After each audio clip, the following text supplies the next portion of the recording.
Okay, everybody, we are going to get into our next panel. The next panel is titled A Builder's Roadmap to Decentralized AI. Joining us will be Kartin Wong. He's the co-founder of Aura. Michael Heinrich, he is the co-founder and CEO of Zero Gravity Labs. Sean Wren, he's a professor at the University of Southern California and the co-founder of Sahara.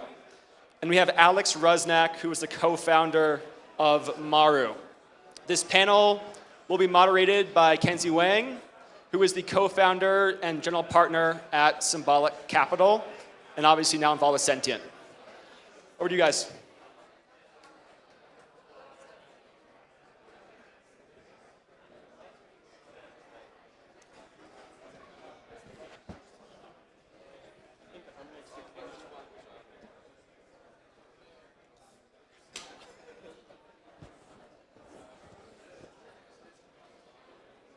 All right, guys.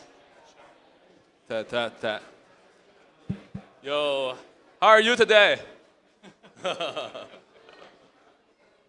right, cool. Let's get started. So let's begin with a round of intro here.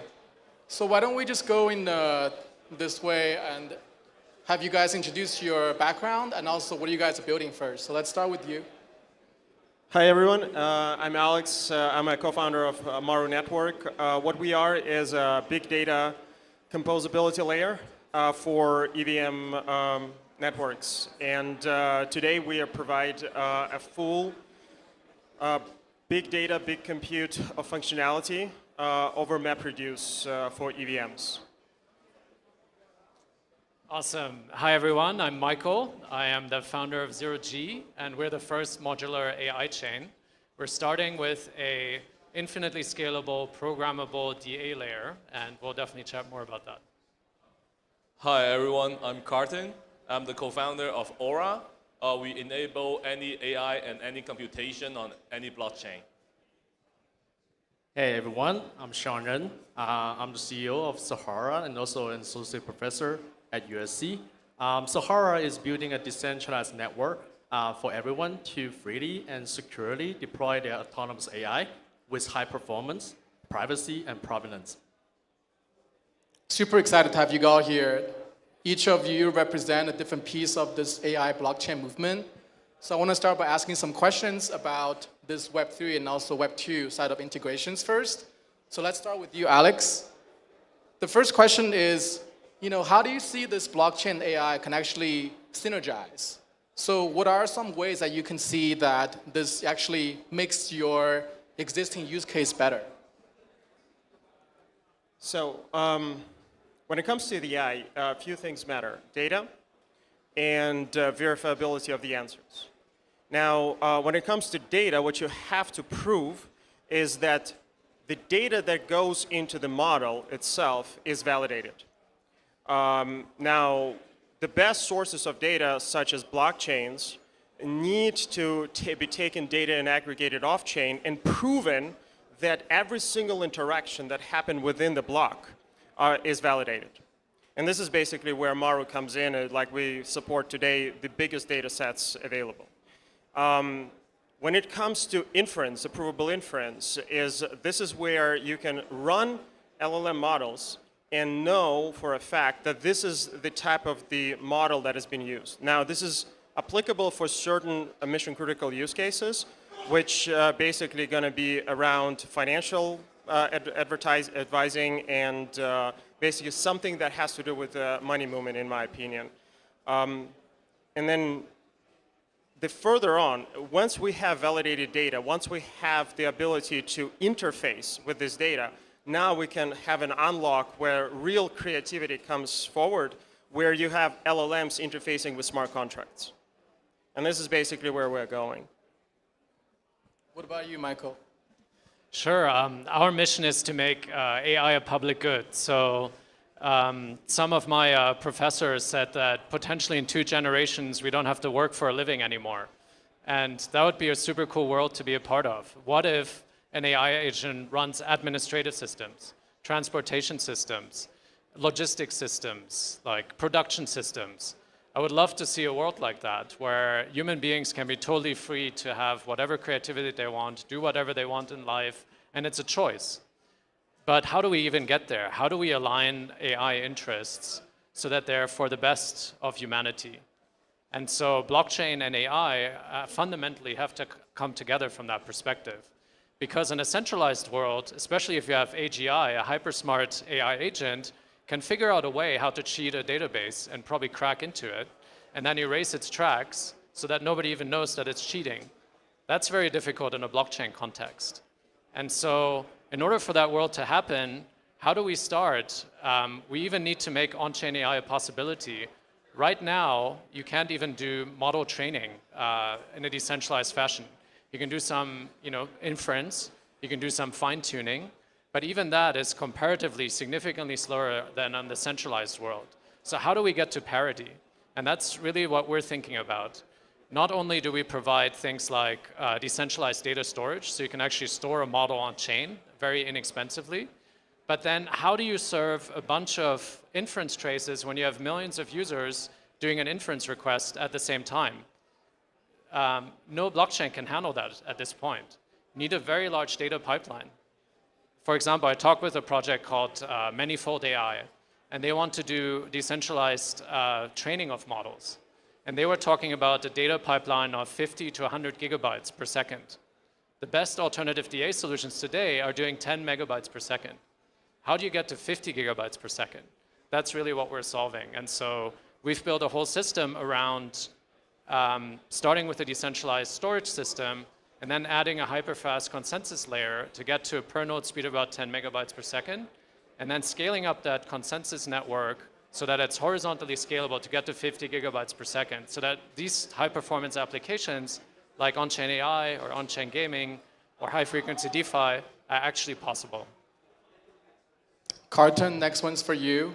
I know you came from a Web2 Google background. Yep. What are some challenges and also benefits that you see by integrating Web3 technologies into your Aura project? And also, how do you see that, these Web3 tech stack actually benefit? Yeah, so when I work in Google, the apartment I work is called Trusted Compute. So pretty much it's like you try to use some sort of like polynomial to prove that you are honest on some certain computation. And but back then, nobody think this tech will be possible to use on AI, because AI was even not that big back then. And so I think crypto do play a really important role here to let human understand or can analyze what AI actually doing, why they have this result, what's the logic, what's the reasoning behind that. And so in Aura, we enable any AI model for any blockchain because we want to see which blockchain will be the best perform one for AI model in the AI times crypto era. And so we have some product just launched called On-Chain AI Oracle that already enable Llama, Stable Diffusion, Mistral, and all these large model for blockchain. So we are looking for developers that can use this on-chain AI really well now. And there's many new opportunities coming out. Because from the last crypto cycle, we see that DAO is such great invention, but the biggest problem is lack of efficiency. So because people are lazy, right? So if you don't have that kind of really strong incentive-wise mechanism, even you do, the DAO normally cannot maintain really, really well.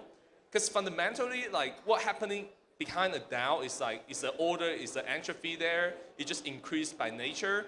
So with the time increase, people just lose management for the DAO. So now if we introduce the AI agent there to help us manage DAO, many things will become possible now. For example, if you use AI to manage the DAO for compound, then you'll be able to add more token asset because the AI agent can just have the streaming data from the blockchain 24/7, and then you'll be able to have this AI agent to manage this data flow and then do a compute what tokens supposed to be collateralized, and all kind of things will be possible now. So in Aura, we focus on more how on-chain AI agent will be able to empower existing smart contract, DeFi, NFT, and all kind of things that we play with in the crypto space. What do you think, Sean? Great question. So Been working at AI for over 15 years. I really, I think the three things I'm really excited about. Number one, the economy. Number two, ownership. And number three is the security. And I will start with the economy, which is, I think, is the sort of the fundamental issue here for centralized AI. So if you're looking at how sort of the current traditional AI industry and community be building AI, is sort of an acceleration mindset, right? So I'm trying to like improve the AI day by day, week by week, and we sort of sacrifice a lot of things. Where the data come from, right? Who contributed the data, and who has the rights about the data that's been sent into the AI pipeline and creating a more powerful AI that actually monetize a lot of things, right? And I think the problem really wasn't clicking 2 years ago to people, because there's a huge gap between what AI can achieve versus what is majority of the population actually can achieve, right? But starting at from ChatGPT to like GPT-4 and all this like fancy new stuff we see in every day, we really start thinking about a burning problem of what if we got replaced by these AIs, and what we're gonna do, and do we get a share of the AI economy in the future? I think this is really like worrying me every single day, and I think the fundamental solution to creating a new AI economy is really to think about ownership, provenance, and data security, and those are what the blockchain and Web3 technology can provide, and this is how I'm thinking about it, right? So if you want to prove you create, let's say, 10 lines of code and submit to GitHub, which then OpenAI used to improve their model, and you create a new article on Wikipedia, or you create a whole new threads that you're trying to maintain on Reddit. These are all contributing of collective intelligence to the AI economy, but you don't get any share of that. But what if you could use blockchain technology to create personal watermark on the data sets and model that you are creating, and then you could leverage cryptography methods to show that anything that was accessible out there is actually can be accessed as expected. That's basically the trustless part of the whole story, right? And then how could you make sure your own personal, very valuable data, your personal messages with your friend, your investment portfolio, the statistics, your emails talking about investments, all these things can be really securely stored in your local devices, but you can leverage the high competence of the foundational model, say Llama, Mistral, in a decentralized manner. That I'm talking about updating your personal model, but without exposing your data to a centralized server. There's need to be very streamlined communication between a private user node and a public decentralized node, and how could you make that usable? And that has to happen with some efficient, parameter efficient sort of approaches for communication. And that's what we are building at Sahara. We're trying to use decentralized LoRa, hypertuning, and personal watermark to really make things high performance and privacy preserved. Next, I want to talk about the fundamentals between Web 2 and Web 3. Web 2 is essentially powered on equity, and Web 3, there's a big part of it is powered by a token. I want to address these questions to Michael, who came from a Web 2 background. And what do you think are the pros and cons of building in this new Web 3 stack? And also, what are the approach that's different when it comes to building a decentralized stack? Yeah, so the Web 2 centralized stack is very much about how do I get to revenue the fastest way possible? And you don't have to worry about a community. As long as you have somebody that's paying you, that's essentially who's providing the food on your table for your company. So it's all about driving revenue. And then it's about making an impact in a market and owning that market. So it's very much about a zero-sum game in many cases, where it becomes first about building a lot of value for a user, and then after a while, it's all about extracting value for a user as you've gotten that kind of monopoly state.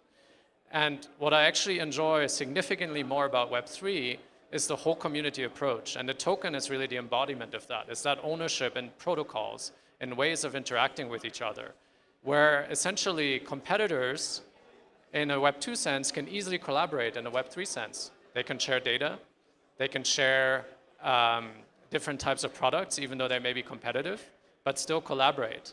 And that to me is really the spirit of Web3. It's about the community, it's about collaboration, it's about building your base and then decentralizing the ownership of what the protocol really is about, so that there's governance that's not just by a board of people that's maybe 4, 5, 6, 7, 8, depending on whatever the company is. And then things like, for example, what happened with Sam Altman and OpenAI won't necessarily happen in a Web3 context, because it's not just a bunch of 4 people in a room deciding the fate of AI in the future. And so I think that's where Web3 can really play an important role, is also in experimenting with new governance techniques and creating a more fair, more equal world. And so the token is an embodiment of that. And Sean, so same question to you here. I know Quest Labs, now it's Sahara, right? You have a Web2 component, but you also have a protocol component as well. So what's your view on this?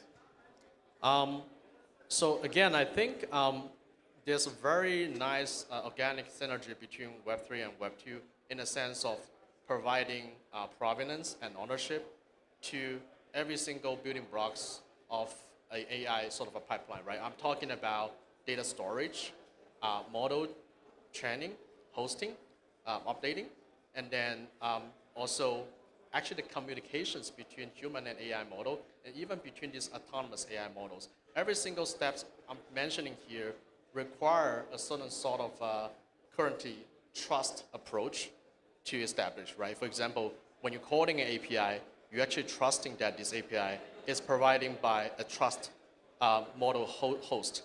But actually, we really want, but there's a lot of things can be gamed in this current economy, right? For example, someone hacked into a centralized server and modified the model, providing some data poisoning sort of opportunities for attackers to really like disrupt the model and then start giving you messages that seems to be correct, but actually slowly gonna poison the statistics and information we're gonna collect over time. And I think that's really worrying. So I think the trusted components is what I'm really kind of excited about. Can we use sort of a model auditing and verification approach to make sure the model is what we're expecting, is created in a pipeline that it was documented.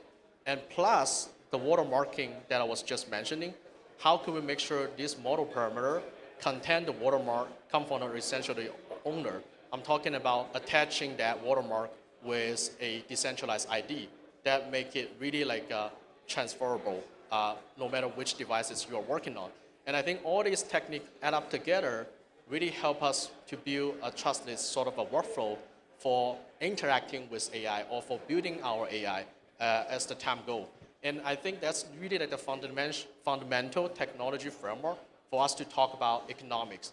And I think economics is coming up, but it's not gonna build a new economy from the next week or the next month, right? Maybe we can gradually start with building an economy where if I contribute to the sort of a knowledge basis about Web3, I would get a share of that knowledge basis. And if that knowledge basis was later used to fine-tune a llama and turn it into a Web3 llama, I get a share of the Web3 llama when it was used to further fine-tune into any of the domain-specific applications. And I think that's a very good roadmap for us, including Sahara, to build towards. Yeah. Alex, for Maru, I know you have a lot of big plans on working with a slew of AI projects. So what do you think is the role of decentralized framework in terms of ensuring fairness and ethical concerns? Because that's a huge problem that when we merge AI and also blockchain together, in your case. So I think Michael kind of touched a bit on this. So just to touch a bit on the previous question, fundamentally how we can look at the Web 2 versus Web 3 in the context of AI models is that Web 2 is positioned to build vertically integrated closed markets. And whereas the Web 3 world, what's really happening here is because of the incentivization that's built into the protocol itself, what it allows us to do is to capitalize on the collaboration itself by bringing more and more inputs from the community, whereas basically the Web 2, to contrast, has to control everything.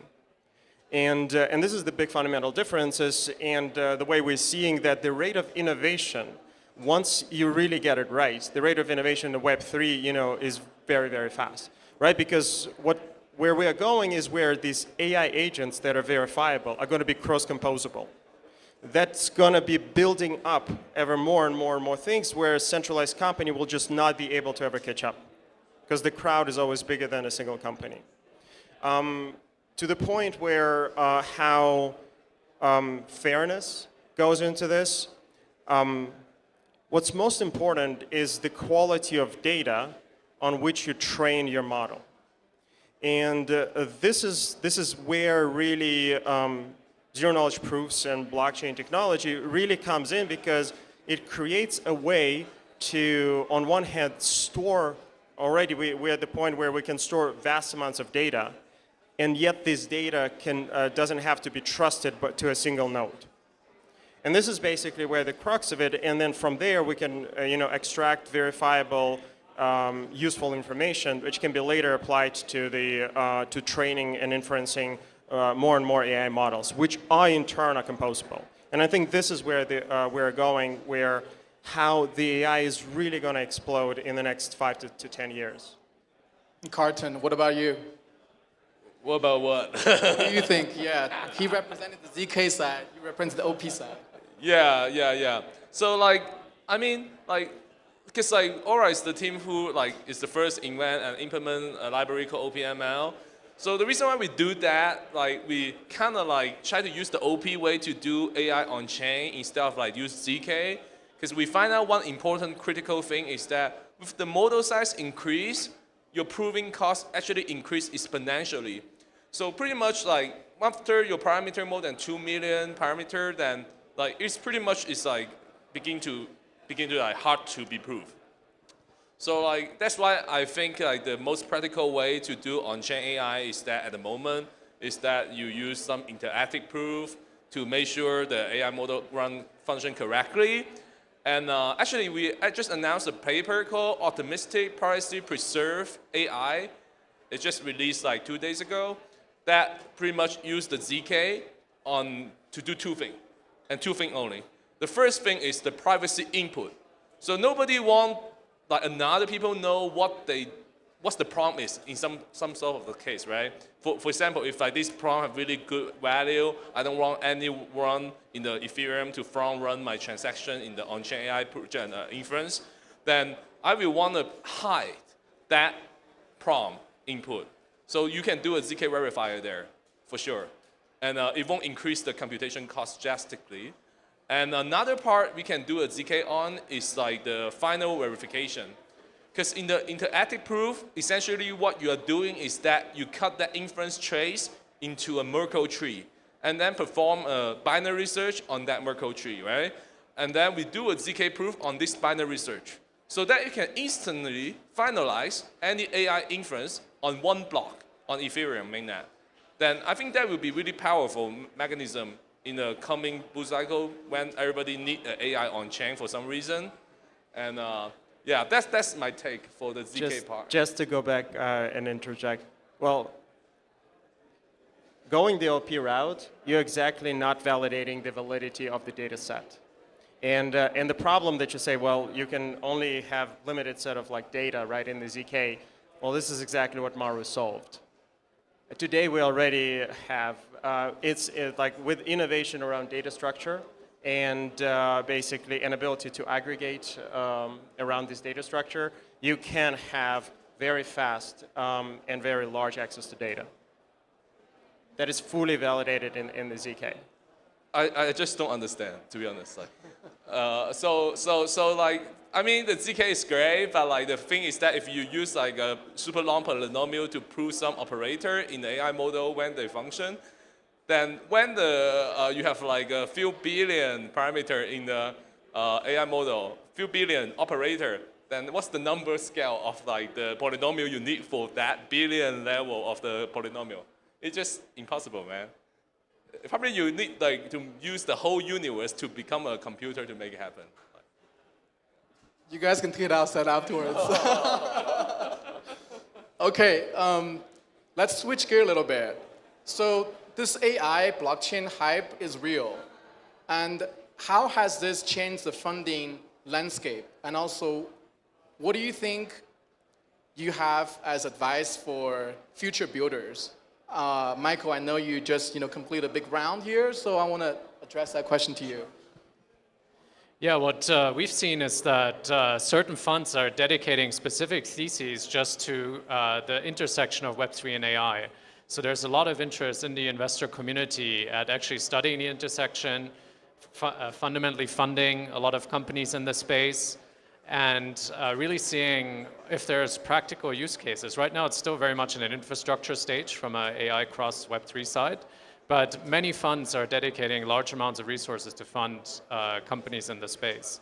And so my advice would be either build infrastructure that can really put autonomous agents on chain and make that a reality for millions of people, or start looking at, well, what are the applications that we can fundamentally build when you have AI and a smart contract, or if you have an autonomous agent controlling your wallet and then being able to do certain actions, like I would love to tell an agent, hey, pay this bill for me.